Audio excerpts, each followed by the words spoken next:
Over the past few months, we've talked about a variety of ethical issues: sweatshop labor, insider trading, sexual harassment, and whistleblowing. What we're going to talk about today is more serious than all the other topics we have covered combined. And the reason for this is simple. If our planet can no longer sustain us, none of our other social goals will matter, because there won't be anyone for these goals to matter to. Without a planet that can support us, it will be impossible for insider trading to matter, because the social conditions that allow insider trading to take place will no longer exist. Now, lectures on this subject often have the following format. The speaker tells a tale of doom and gloom, and then ends on a hopeful note. Things look bad, the speaker says, but we still have the chance to turn things around if we all work together and reduce our dependence on fossil fuels, invest in solar and wind power, and eat plants rather than animals. Now, all of those are good things to do, but in this lecture, I'm going to explore what happens if those aren't enough. To put it bluntly, tonight, we're going to explore the conclusion that it is already too late.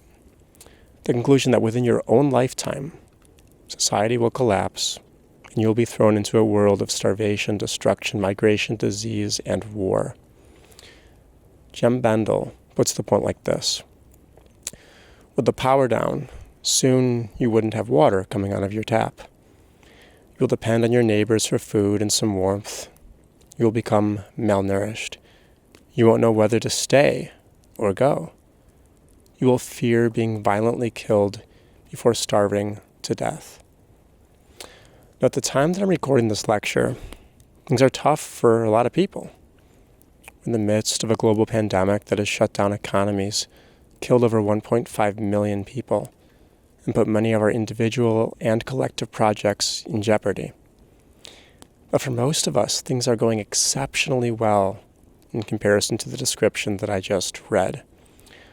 We aren't living in a post-apocalyptic wasteland in which society has collapsed.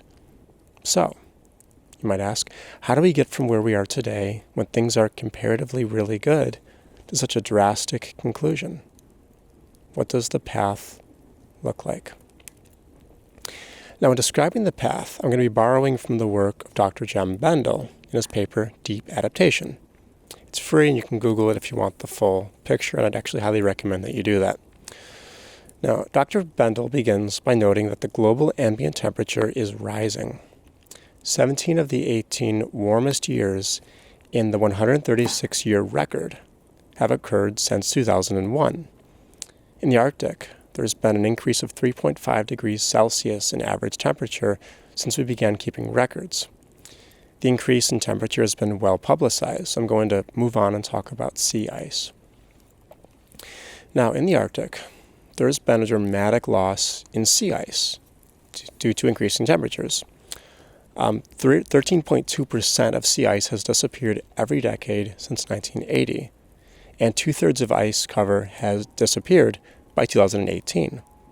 Between 2002 and 2016, Greenland lost 280 gigatons of ice per year. When it's sunny outside, darker surfaces absorb more heat than lighter surfaces. You know this. And for the reason, the rocks below sea ice absorb more heat than ice above it. And this is one reason why an ice-free Arctic is a problem. When we lose ice, more heat gets absorbed and the temperature increases. How much heat? A lot. In 2014, the change was equivalent to 25% of the direct temperature increase from CO2 over the past 30 years.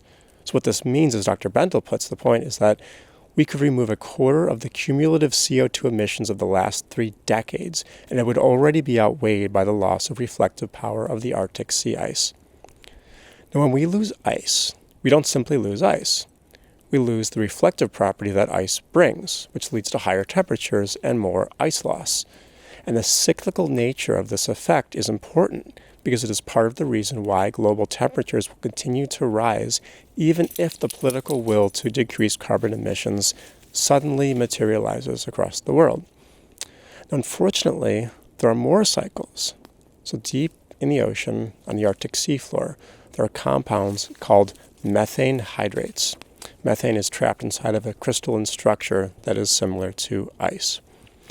Now, when the temperatures of the sea rise, these hydrates destabilize, releasing methane, which leads to increases in temperature, which leads to more destabilization of the hydrates, and etc. So we have yet another cycle. Let's talk about carbon emissions.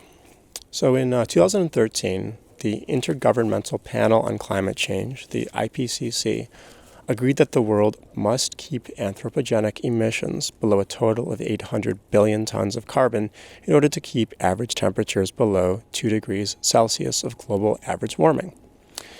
Now, staying below 2 degrees is important for avoiding, I'm going to quote Bendel, dangerous and uncontrollable levels of climate change with impacts such as mass starvation, disease, flooding, storm, destruction, forced migration, and war. Unfortunately, trends in emissions are going up rather than down. This is not news.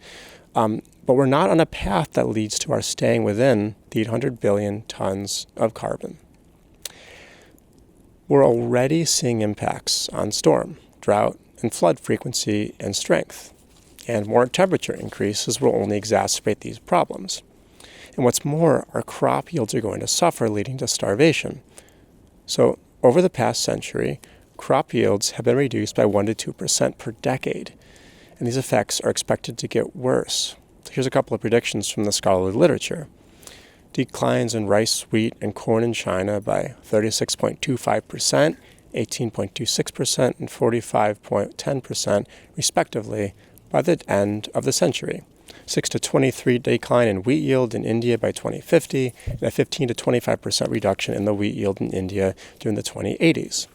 The loss of homes for billions of people living in coastal zones, the extinction of half of all plants and animal species, and over 100 million internally displaced people and millions of international refugees due to the effects of climate change.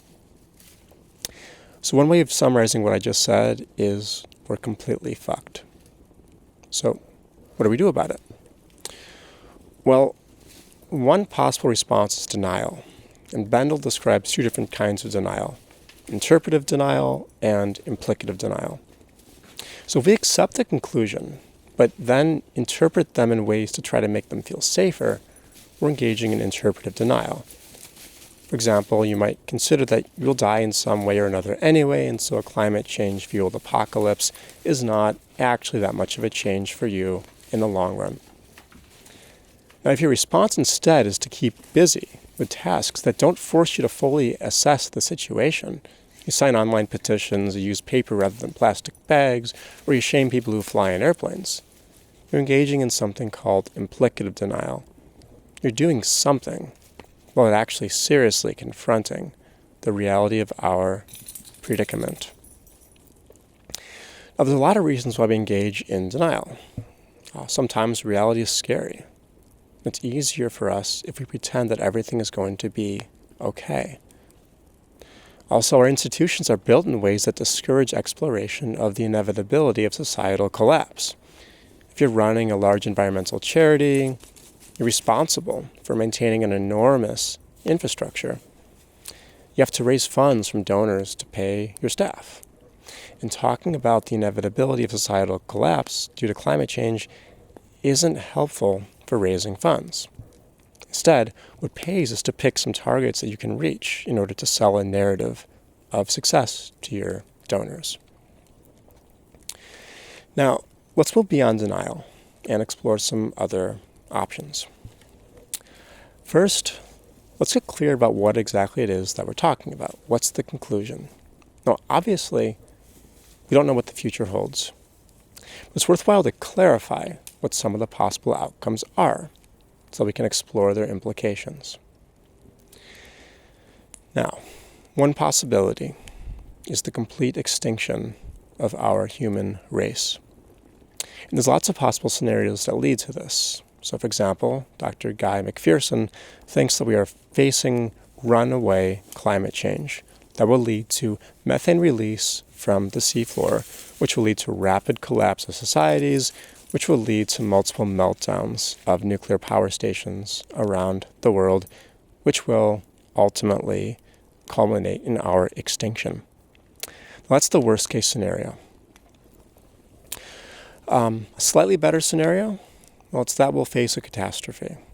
The catastrophe will result in a world that is so unlike the status quo that it is impossible for us to plan a transition. And the best case scenario is that our economic and social systems will collapse, resulting in a post-consumeristic way of life that brings us into better relationships with nature. So that's our best case scenario. Now, this best case scenario, according to Bendel, and I kind of agree, seems like wishful thinking. It's a form of denial. Now, regardless of what happens, we have a tough road ahead of us that's going to involve 3 tasks. The first task is to improve our resilience, which is our capacity to adapt to changing circumstances while keeping our valuable commitments and practices intact. Taking resilience seriously means asking ourselves what practices are worth holding on to. Now, obviously, we can't hold on to everything. We can't take everything with us into a catastrophe or even into a collapse situation. And so for this reason, our second task is something called relinquishment. We must realize that we have assets, behaviors, beliefs, and practices that will make our lives worse if we continue to cling to them. Is nationalism a cherished practice that is worth holding on to through a collapse or a catastrophe? Or would we be better off relinquishing it? What about friendship, music, art? Our third task is something called restoration.